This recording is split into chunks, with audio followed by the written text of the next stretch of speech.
नमस्कार दोस्तों, आज हम लोग चर्चा करेंगे तीन बेहतरीन क्वालिटीज़ के शेयर्स के बारे में।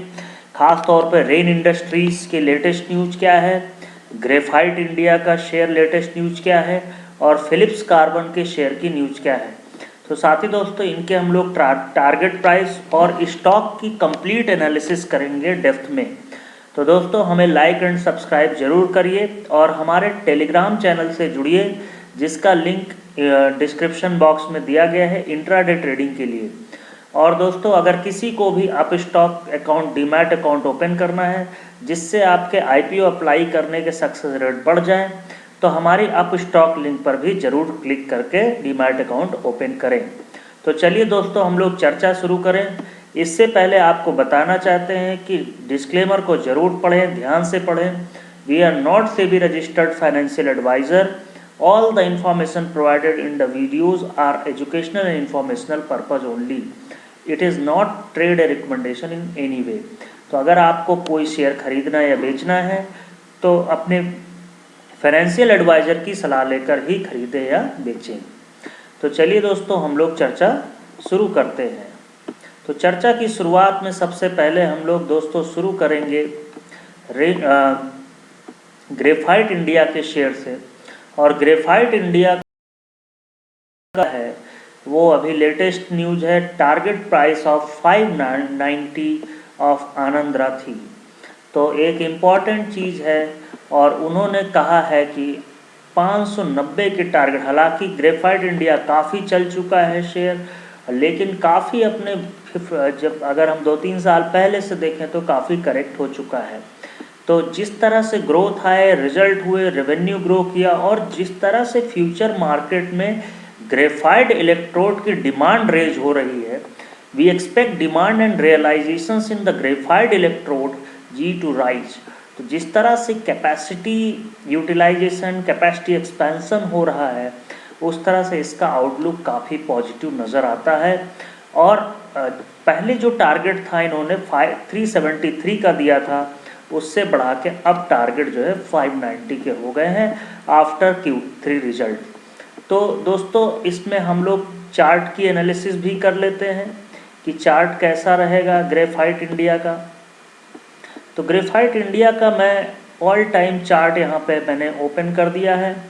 तो ऑल टाइम अगर आप चार्ट को थोड़ा सा एनालाइज करें तो कभी कभी ये शेयर जो है 1000 के प्राइस लेवल पे भी था, यहाँ से आप देखिए, और वहाँ से गिरते गिरते जिस तरह से डिमांड घटी, काफ़ी घट गई थी, तो 178 के लेवल पे भी आ गया। लेकिन अब जिस तरह से डिमांड इंक्रीज कर रही है और वो बुलिश ट्रेंड में फिर से रिवर्सल दे रहा है, और जिस तरह से डिमांड आ रही है 2022 ऑनवर्ड्स, तो इस लोग कह रहे हैं कि काफ़ी ऊपर तक ये शेयर जा सकता है। तो चूँकि शेयर काफ़ी चल चुका है तो बेहतर होगा कि एक करेक्शन आ जाए तभी एंट्री लें। लेकिन अगर किसी के पास फ्रेश बाइंग है और होल्ड कर ऑलरेडी बाई किया हुआ है शेयर, तो मेरी सलाह ये होगी कि 530 के आसपास बुक करने की कोशिश करें। अगर आप देखें एक महीने का चार्ट तो 380 से इसने अप ट्रेंड बनाया और लगभग करेंटली 484 के लेवल पे आके खड़ा हो गया। इसने जो पीक बनाया वो लगभग 506 के आसपास बनाया। तो बुलिश ट्रेंड जो स्टार्ट हुआ 52 वीक मूविंग एवरेज 372 के आसपास है, 412 का अप ट्रेंड लग गया। तो इसमें सारी वो क्वालिटीज़ हैं जो एक अच्छी क्वालिटी के शेयर में होनी चाहिए। लेकिन दोस्तों हमें भूलना नहीं चाहिए कि शेयर मार्केट काफ़ी पीक पे है, किसी भी दिन करेक्ट हो सकता है, तो ये भी शेयर अछूता नहीं रहेगा। तो बेहतर यही है कि एक स्टॉप लॉस ज़रूर मेंटेन रखें। अगर आपका लॉन्ग टर्म नज़रिया है तो बेहतर यह है कि शॉर्ट टर्म के लिए 412 रुपये का एक स्टॉप लॉस मेंटेन रखें, और अगर आपका लॉन्ग टर्म नज़रिया है तो 307 का एक स्टॉप लॉस मेंटेन रखें। और ऊपर के लेवल में कोशिश करिए प्रॉफिट बुक करने की 530 के आसपास, और फ्रेश बाइंग आपको करनी चाहिए यहाँ से आपकी बुलिश ट्रेंड जहाँ से लगा था। तो मैं एक्सपेक्ट ये कर रहा हूँ कि 380 के आसपास जब ये शेयर आए तो उस समय फ्रेश बाइंग करनी चाहिए। अभी फ़िलहाल अगर आपके पास पोजीशन होल्ड है तो एक स्टॉप लॉस लगा के रखिए। 423 के आसपास का स्टॉप लॉस नज़र आ रहा है, वहाँ से स्टॉप लॉस लगा लीजिए और ऊपर के लेवल 530 के आसपास जब जाए तो प्रॉफिट बुक करने की कोशिश ज़रूर करें। और दूसरा दोस्तों आपको बताता हूँ, आगे बढ़ते हैं हम लोग। अगर मैं चर्चा कर रहा था कि लॉन्ग टर्म की अगर हम चार्ट देखें तो चार्ट स्ट्रक्चर काफ़ी पॉजिटिव नज़र आ रहा है और जिस तरह से करेक्शन हुआ वहाँ से अब देखिए तो चलना शुरू कर दिया, और जब ये चलना शुरू करता है शेयर तो काफ़ी ऊपर के लेवल दिखा सकता है। तो अगर आपका लॉन्ग टर्म का नज़रिया है 2 से 3 साल के लिए, अगर आप रख सकते हैं इसको तो बिल्कुल रखिए। 250 रुपये का स्टॉप लॉस लगाइए और ऊपर की तरफ हम लोग 700 से 800 के लेवल देखने को मिल सकते हैं। तो अगर आपका बहुत ही लॉन्ग टर्म का नज़रिया है 2 से 3 साल का तो 250 का स्टॉप लॉस लगाइए और ऊपर की तरफ 750 से 800 के लेवल बहुत ही जल्द देखने को मिलेंगे इस शेयर में। तो अब हम लोग चर्चा करते हैं फिलिप कार्बन के शेयर के लिए। तो फिलिप कार्बन का शेयर की न्यूज़ बहुत ही पॉजिटिव है और वो पॉजिटिव न्यूज़ ये है, Phillips Carbon Black Limited has commissioned 2 speciality black lines at Palej in Gujarat for production of wide range of speciality black products totalling about 32,000 MTPA to service the growing needs of its customer. तो कहीं ना कहीं black lines बढ़ा रहे हैं, पलेज इन Gujarat production अपना बढ़ा रहे हैं और फिलिप कार्बन का जो ग्रोथ है वो काफ़ी ज़्यादा नज़र आता है जिस तरह से डेवलपमेंट ये रिसेंट में कर रहे हैं। तो जिस हिसाब से रिसेंट में, और यही एक शेयर ऐसा है जो चला नहीं है।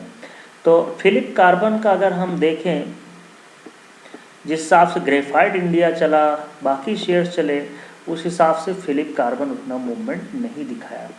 तो फिलिप कार्बन का शेयर अगर हम ऑल टाइम, सबसे पहले लॉन्ग टर्म इन्वेस्टर अगर आप हैं तो लॉन्ग टर्म इन्वेस्टर के लिए मैंने ऑल टाइम्स ग्राफ सेलेक्ट कर रहा हूँ, वहाँ से आपको नज़र आएगा।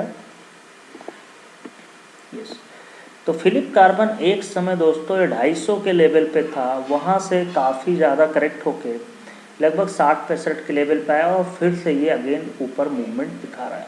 तो इसका 52 वीक मूविंग एवरेज जो है 152 के आसपास है और वहाँ से इसको ब्रीच नहीं करना, 162 के आसपास, सॉरी 162 का मूविंग एवरेज है, तो उसी को स्टॉप लॉस बना लीजिए और ऊपर के लेवल हम लोग 250 के लेवल्स देखने को मिल सकते हैं इस स्टॉक में। तो 162 का स्टॉप लॉस के साथ 250 के टारगेट्स यहाँ से बनते दिख सकते हैं। लेकिन दोस्तों काफ़ी चल चुका शेयर, तो थोड़ा सा करेक्ट हो जाए 180 के आसपास मिले तो इसको फ्रेश बाइंग करनी चाहिए, अभी फ़िलहाल वेट करना चाहिए इस शेयर में भी। Now move on to the third share, that is the Rain Industries share. बहुत पॉपुलर शेयर है और बहुत बढ़िया क्वालिटी का शेयर है। तो यहाँ पे ग्लोबल नेफ्थलीन जो मार्केट, जो लेटेस्ट रिपोर्ट्स आई हैं, जो रिजल्ट्स आए हैं, ग्लोबल नेफ्थलीन मार्केट 2021 की स्वॉट एनालिसिस आई है, strength, weakness, opportunity and threat analysis. उसमें बताया गया है कि कार्बन मटेरियल जो रेन इंडस्ट्रीज है उसमें ग्रो करने के चांसेस बहुत ज़्यादा हैं। तो उसमें रेन इंडस्ट्रीज़ और जेई केमिकल ये काफ़ी ज़्यादा ब्रांड है। तो रेन इंडस्ट्रीज का मार्केट काफ़ी ज़्यादा ग्रोथ करने के चांस है। नेफ्थलीन मार्केट ग्रो करेगा तो रेन इंडस्ट्रीज का भी शेयर ग्रो करेगा और मार्केट भी ग्रो करेगा, तो रिजल्ट्स इनके काफ़ी इम्प्रूव करेंगे। तो जिस हिसाब से रिपोर्ट्स निकल के आ रही हैं काफ़ी पॉजिटिव, और जिस हिसाब से एंटीसिपेशन हो रहा है, एक समय अगर आपको दोस्तों याद हो रेन इंडस्ट्रीज का कर, तो ये करीब 250 रुपये के लेवल पे चलता था ये शेयर और वहाँ से मेजर करेक्शन दिखा चुका है। ये देखिए दोस्तों, आपको मैं चार्ट दिखाता हूँ, और एक समय इसमें बुलिश ट्रेंड लगा हुआ था करीब 400 रुपये से, और वहाँ से काफ़ी करेक्शन दिखाया इसने। मैं आपको ऑल टाइम चार्ट दिखाता हूँ दोस्तों। यस, तो कंप्लीट एनालिसिस हम लोग कर रहे हैं। तो 400 रुपये से करेक्ट होते होते होते होते 60 रुपये के भी लेवल दिखा दिए। तो दोस्तों इसमें भी रिवर्सल आ रहा था। ये तीनों स्टॉक ऐसे हैं, चाहे रेन इंडस्ट्रीज, ग्रेफाइट इंडिया या फिलिप कार्बन, ये काफ़ी गिरावट हुई इनमें। और इनकी डिमांड अब फिर से रिटर्न हो रही है। तो साइक्लिक स्टॉक हैं, तो इसमें ऊपर के लेवल्स बहुत जल्दी काफ़ी ऊपर 200 की टारगेट बहुत जल्दी अचीव करता नज़र आ सकता है। इसका 52 वीक मूविंग एवरेज के आसपास ही खड़ा है ये स्टॉक। तो अब आप कहें लॉन्ग टर्म के लिए तो काफ़ी अच्छा स्टॉक यहाँ नज़र आ रहा है।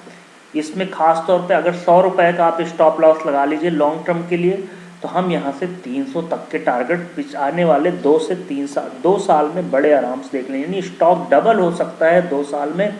शर्त है दोस्तों आपको 100 रुपये का एक स्टॉप लॉस आपको लगाना पड़ेगा।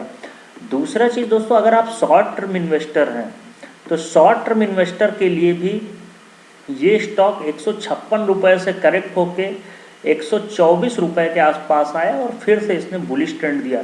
तो 52 वीक मूविंग एवरेज के अबव है अभी भी, 135 का 52 वीक मूविंग एवरेज है।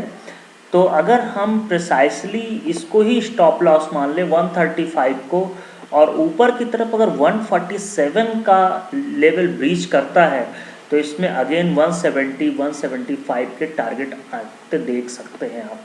तो 135 के स्टॉप लॉस के साथ बने रहें और ऊपर के लेवल आपको 170 के आसपास देखने को मिल सकते। तो तीनों ही स्टॉक में सबसे जो बुलिश रिवर्सल नज़र आ रहा है तीनों ही स्टॉक में नज़र आ रहा है, लेकिन रेन इंडस्ट्रीज वैल्यूएशन वाइज और जिस हिसाब से ग्रोथ मॉडल है, जिस हिसाब से रिपोर्ट्स आ रही है, रेन इंडस्ट्रीज का स्टॉक काफ़ी अट्रैक्टिव नज़र आ रहा है।